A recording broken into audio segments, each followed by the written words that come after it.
A single moment of unspeakable violence has torn apart a family's American dream and ignited a fierce national debate that cuts to the very heart of justice in America. When 23-year-old Iryna Zarutska boarded that train in North Carolina last month, she was simply living her new life as a Ukrainian refugee who had successfully rebuilt after fleeing war. What happened next, captured in chilling detail by transit security cameras, has become a lightning rod for one of the most contentious discussions in American politics today. The recently released footage from the Charlotte area transit system reveals a scene that no family should ever have to witness. Zarutska, sitting peacefully on the train, when 34-year-old Decarlos Brown Jr. approaches from behind and stabs her multiple times in what appears to be a completely unprovoked, random assault. The graphic nature of the video has sent shockwaves across social media platforms, drawing intense reactions from political figures, social media influencers, and everyday Americans trying to make sense of such senseless brutality. Brown now faces first-degree murder charges, but here's where it gets controversial, and where the real debate begins. President Trump didn't mince words when addressing the tragedy this past Monday, extending his love and hope to Zarutska's grieving family while declaring the killing horrible. His response, however, quickly pivoted to broader themes that have become central to his political messaging. There are evil people. We have to be able to handle that. If we don't handle that, we don't have a country. This statement comes at a time when Trump is actively promoting aggressive crime crackdown policies, specifically targeting Democratic-controlled cities like Chicago. But this is the part most people miss. Iryna's story represents so much more than a crime statistic.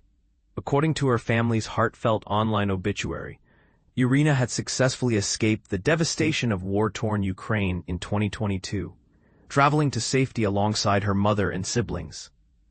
She wasn't just surviving in America, she was thriving. Her family described her as a gifted and passionate artist, with an infectious love for animals who found her greatest joy when surrounded by family and loved ones. She had quickly embraced her new life in the United States, a testament to the resilience and hope that so many immigrants bring to American soil.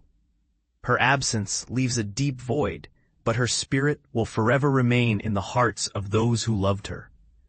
Her family wrote, words that capture the profound loss felt by those who knew her best. Charlotte Mayor Vi Lyles, a Democrat, responded to the tragedy on Saturday by calling Zarutska's death a senseless and tragic loss. But her statement went deeper, revealing the weight of responsibility she feels as a city leader. I have been thinking hard about what safety really looks like in our city. She pledged her commitment to doing all we can to protect our residents and ensure Charlotte is a place where everyone feels safe.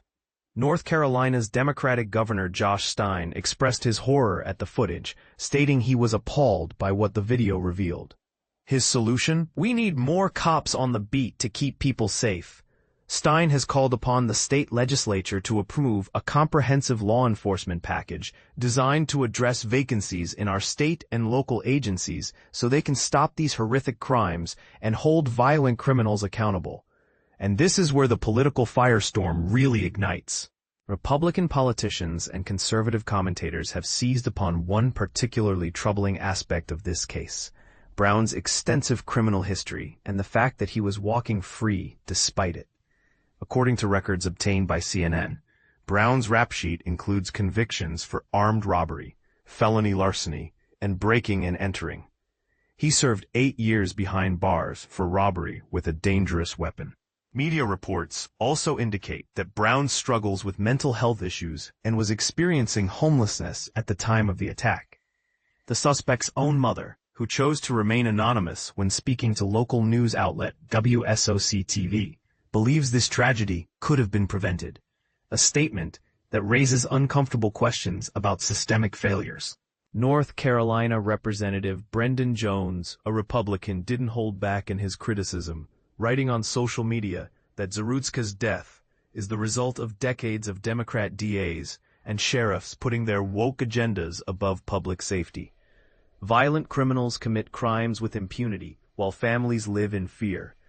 Florida Republican Congressman Randy Fine went even further, announcing plans to introduce legislation to hold judges accountable when violent repeat offenders they release commit new crimes. He specifically called out the judicial system, stating, "Those 12-plus judges that released Decarlos Brown Jr. should have their day in court too." But here's the complexity that often gets lost in political soundbites: the reality of dealing with defendants who have serious mental health issues. Mecklenburg County District Attorney Spencer Merriweather, while declining to discuss the specifics of this particular case, offered insight into the challenging intersection of mental health and criminal justice during an interview with Axios. He explained that many defendants with mental health issues end up held in hospitals while the court system waits for them to become mentally competent enough to stand trial, a process that can take months or even years. This raises profound questions that go far beyond partisan talking points. How do we balance public safety with the rights of individuals struggling with mental illness? When someone with a violent criminal history also suffers from mental health issues, what does justice actually look like? Are we failing both victims and perpetrators by not adequately addressing the mental health crisis that intersects with our criminal justice system?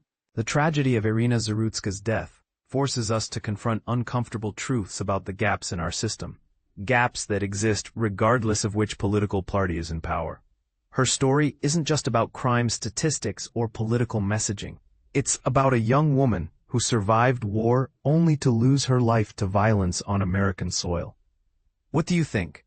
Are we focusing on the right solutions, or are we missing the bigger picture? Should judges be held personally accountable when repeat offenders commit new crimes? Or does that oversimplify the complex realities of mental health and criminal justice? Share your thoughts, because this conversation affects every community in America.